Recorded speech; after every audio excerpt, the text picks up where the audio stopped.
שלום, בסרטון הבא נראה כיצד להגדיר מספור מסמכים לשנת עבודה חדשה. תחילה יש להיכנס לתוכניות שירות. כעת תחת הגדרות חברה נעבור להגדרות מספור שנתי. במסך זה נזין את שנת העבודה הרצויה, ונלחץ על כפתור Enter במקלדת.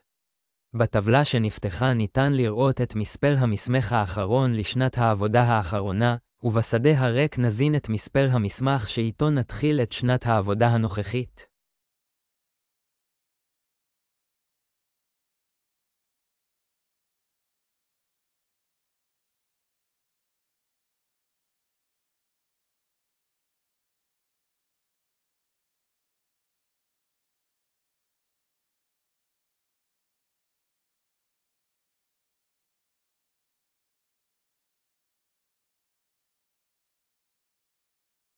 לאחר שבחרנו את מספור המסמכים, נלחץ על עד כאן.